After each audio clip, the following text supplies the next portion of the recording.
Derivative गुरु channel पर मैं रोहित एक बार फिर से आप सभी को स्वागत करता हूं। दोस्तों, आज मैं इस वीडियो पर निफ्टी और बैंक निफ्टी दोनों इंडेक्स की लाइव मार्केट पर कैसे ट्रेडिंग करते हैं उसकी एनालिसिस करेंगे और ये भी देखने की कोशिश करेंगे कल के लिए चार्ट और ऑप्शन चेन पर कहां पर सपोर्ट और रेजिस्टेंस मिलते हैं। उसके बाद एफआईआई और डीआई की डेटा भी एनालिसिस करेंगे। निफ्टी ओपनिंग के बाद थोड़ा सा नीचे आई थी, लो हुई थी 16,350 तक और उसके बाद एक अच्छा खासा रिकवरी देखने को मिली है।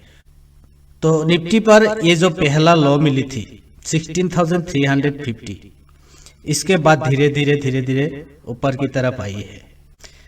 इस लो को एक बार भी ब्रेक नहीं कर पाई, यानी इसका आसपास भी नहीं आई। तो सुबह से ही मार्केट पर एक बाइंग मोमेंटम देखने को मिली थी और उस बाइंग मोमेंटम को आप ऑप्शन चेन पर देख सकोगे।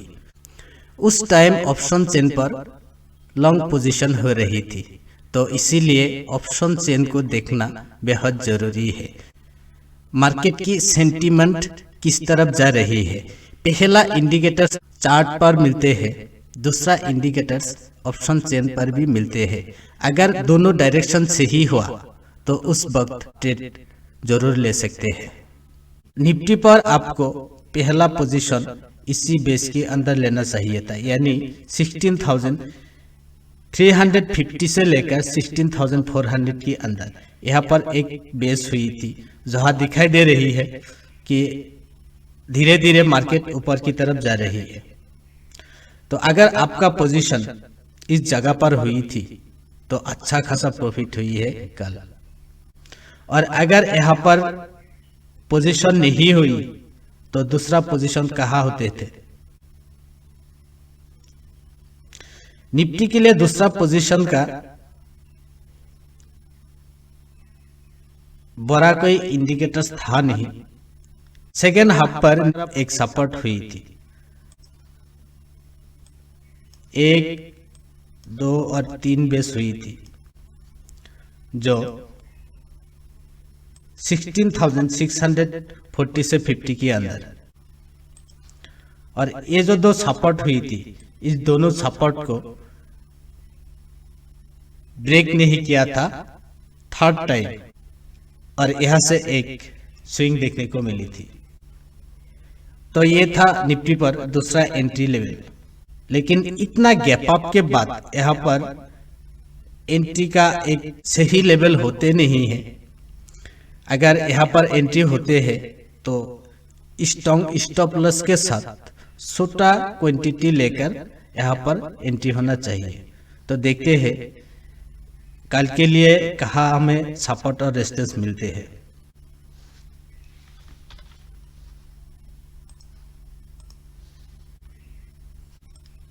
पिछली बार जो लॉ हुई थी 16,800, ये दो बेस है यहाँ पर और मार्केट ऑलमोस्ट उसके आसपास क्लोज हुई है।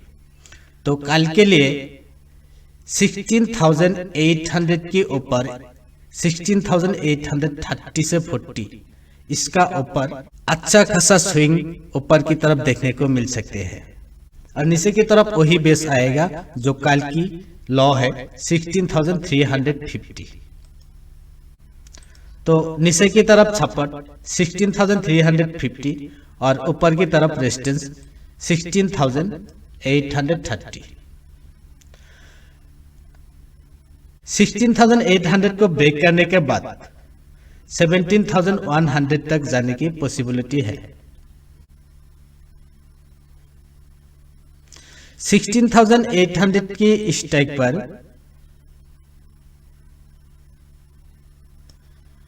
20 लाख कॉल है और 10 लाख पुट है।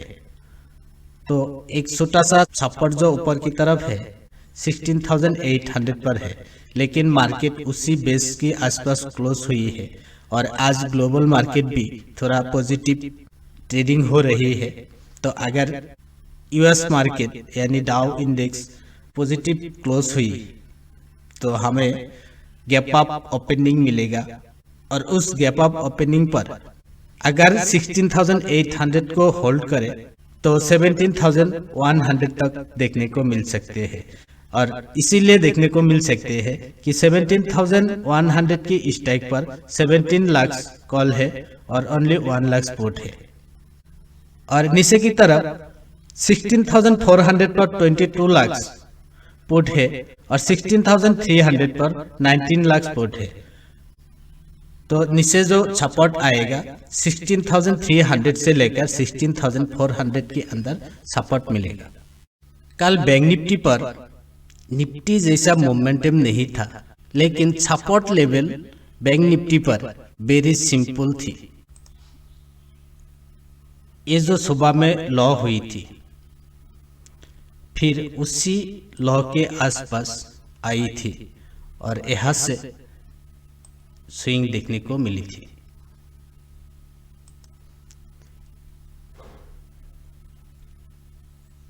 $35,600 और यहाँ से हमें 2 बार एंट्री का मौका मिली थी।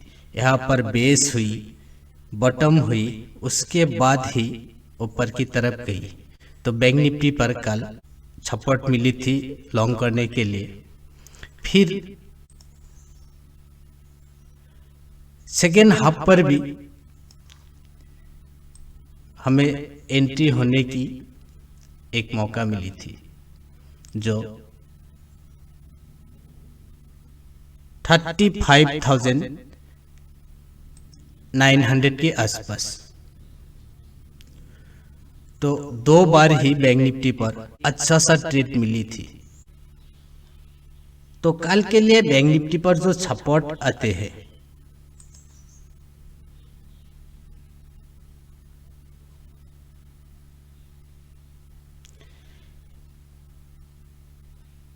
पिछली डे ये जो हाई हुई थी 36,700 पहला रेजिस्टेंस ऊपर की तरफ यही होगा और इसको ब्रेक करने के बाद दूसरा रेजिस्टेंस आते हैं 37,300 के आसपास। तो बैंक निफ्टी पर भी ऊपर की तरफ रेजिस्टेंस आज क्लियर है। नीचे की तरफ वही जो ये बेस है, इसी बेस की लॉ यानी 35,600 यही पहला सपोर्ट होगा और अगर इसको ब्रेक करे तो दूसरा सपोर्ट एक दिन पहले का लो 35,000 के आसपास होगा। 36,700 पर 2 लाख कॉल है और ओनली 59,000 पुट है। तो पहला रेजिस्टेंस 36,700 पर मिलेगा और 37,300 पर भी 2 लाख कॉल है और ओनली 12 लाख पुट है। तो दूसरा सपोर्ट 37,300 से लेकर 37,400 के अंदर मिलेगा और नीचे की तरफ 35,500 पर 9 लाख पुट है और ओनली 1 लाख कॉल है। तो नीचे पहला सपोर्ट 35,500 से लेकर 600 के अंदर मिलेगा और 35,000 पर 14 लाख पुट है। तो स्ट्रॉन्ग सपोर्ट जो नीचे की तरफ है वो 35,000 पर है। तो जो भी डेटा देखे ग्लोबल पर ध्यान रखना वेरी इंपॉर्टेंट है, क्योंकि अब मार्केट डेटा से ज्यादा ग्लोबल पर फोकस हो रही है। तो देखते हैं हमें FII DI डेटा पर क्या डायरेक्शन मिलते हैं। FII ने कैश मार्केट पर 3948 करोड़ की सेल की है।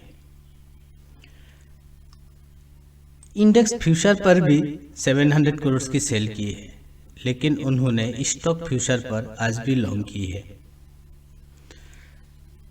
नेट लॉन्ग आज 1300 करोड़ नेगेटिव आई है, जो कल 21 करोड़ पॉजिटिव था। तो इंडेक्स फ्यूचर पर आज सेलिंग हुई है, लेकिन स्टॉक फ्यूचर पर पिछले कुछ दिनों से बाइंग हो रही है।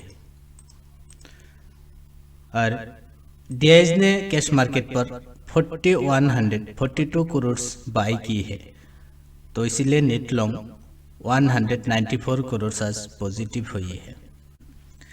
तो एफआईआईएस की कैश मार्केट पर सेलिंग कंटिन्यू है और पिछले 3 दिन से उनका सेलिंग क्वांटिटी और ज़्यादा हुई है।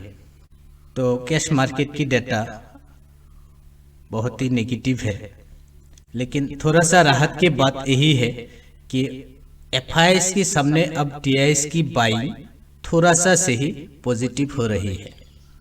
निफ्टी का पीसीआर 1.6 पर आई है, जो कल 1.2 था। तो निफ्टी का पीसीआर थोड़ा सा हाई हुई है। पिछले 2-3 महीने से 1.35-36 इसके अंदर ही प्रॉफिट बुकिंग आते हैं ऊपर की लेवल से। तो अभी तो जगह है, लेकिन थोड़ा सा हाई हुई है। बैंक निफ्टी का पीसीआर न्यूट्रल है। वीकली ऑप्शन चेन पर निफ्टी पर 2,49,000 नेगेटिव है, जो कल 3,55,000 नेगेटिव था। तो प्रॉफिट बुकिंग कुछ हुई है और इसीलिए जो नेगेटिव था ऑलमोस्ट 1 लाख घटकर ऊपर की तरफ आई है। लेकिन बैंक निफ्टी पर शॉर्ट हुई है। कल 1,34,000 नेगेटिव था और आज 1,51,000 नेगेटिव पर आई है। मंथली ऑप्शन चेन पर निफ्टी का जो पिछले 4-5 दिन लॉन्ग हुई थी, अभी 2 दिन से वहाँ से ऊपर की लेवल से प्रॉफिट बुकिंग आ रही है। कल भी थोड़ा सा प्रॉफिट बुकिंग आई थी और आज भी थोड़ा प्रॉफिट बुकिंग आई है। तो ज़्यादा आई नहीं है, लेकिन पीसीआर भी ऊपर आई है, तो इसीलिए थोड़ा सा profit booking monthly option chain पर हुई है। इंडेक्स फ्यूचर पर क्लाइंट ने 18,000 कॉन्ट्रैक्ट लॉन्ग की है। डीआईएस ने 1,800 शॉर्ट की है। एफआईआईएस ने भी 8,000 शॉर्ट की है और प्रो ने भी 8,000 शॉर्ट की है। तो इंडेक्स फ्यूचर पर थोड़ा सा नेगेटिव हुई है। जो उनका लॉन्ग पोजीशन था वहाँ पर उन्होंने शॉर्ट पोजीशन अभी एवरेज की है, सेलिंग नहीं की है। ना तो शॉर्ट पोजीशन सेलिंग की है, ना तो लॉन्ग पोजीशन सेलिंग की है, लेकिन उनका लॉन्ग पोजीशन जो था वहाँ पर शॉर्ट पोजीशन ऊपर की लेवल से एवरेज की है। तो इसीलिए डाउन साइड भी थोड़ा सा रेस्पेक्टेड होना चाहिए। ऑप्शन चेन पर क्लाइंट ने आज भी 19,000 कॉन्ट्रैक्ट शॉर्ट की है, यानी उन्होंने शॉर्ट बाय की है। और डीआईएस ने 900 पुट लॉन्ग सेल की है। एफआईआईएस ने आज थोड़ा सा शॉर्ट की है, उन्होंने पुट लॉन्ग बाय की है 4,000, लेकिन प्रो ने पुट शॉर्ट बाय की है। तो डेटा थोड़ा सा आज मिक्स हुई है। तो मुझे ऐसा लग रही है वेडनेसडे को मार्केट पर थोड़ा सा वॉलीटिलिटी होना चाहिए और उस वॉलीटिलिटी के बाद एक डायरेक्शन होना चाहिए। लेकिन ये वॉलीटिलिटी सिर्फ न्यूट्रल पर ओपनिंग होने से ही होगा। अगर ज़्यादा गैप अप ओपनिंग होगा तो और भी वहाँ से ऊपर जाने की पॉसिबिलिटी है, क्योंकि जो शॉर्ट हुई है वहाँ पर थोड़ा सा सेलिंग प्रेशर आएगा। और सेम अगर नीचे ओपन हुई तो भी थोड़ा सा वॉलीटिलिटी हो सकते हैं, लेकिन ज़्यादा नीचे ज़्यादा गैप डाउन ओपनिंग हुई वहाँ से सेलिंग प्रेशर आने की पॉसिबिलिटी है। तो डेटा थोड़ा सा मिक्स हुई है। कल जिस तरह डेटा था एफआईआईएस और प्रो दोनों इंस्टीट्यूशन ने इंडेक्स फ्यूचर पर भी और इंडेक्स ऑप्शन पर भी लॉन्ग किया था। लेकिन आज ऐसा किया नहीं, डेटा थोड़ा सा मिक्स हुई है। तो इसीलिए कल ग्लोबल पर पहले फोकस कीजिए और मार्केट को एक डायरेक्शन लेने दीजिए, उसके बाद ही ट्रेड लेना सही होगा। दोस्तों, आज के लिए मैं इस वीडियो को यहीं पर क्लोज करना चाहूँगा। मुझे लगता है इस वीडियो को आपको पसंद आई है। अगर पसंद आई है तो सब्सक्राइब जरूर कीजिए, लाइक कीजिए, शेयर कीजिए और अगली वीडियो तक इंतज़ार कीजिए। तब तक के लिए सुस्त रहिए, मस्त रहिए। धन्यवाद।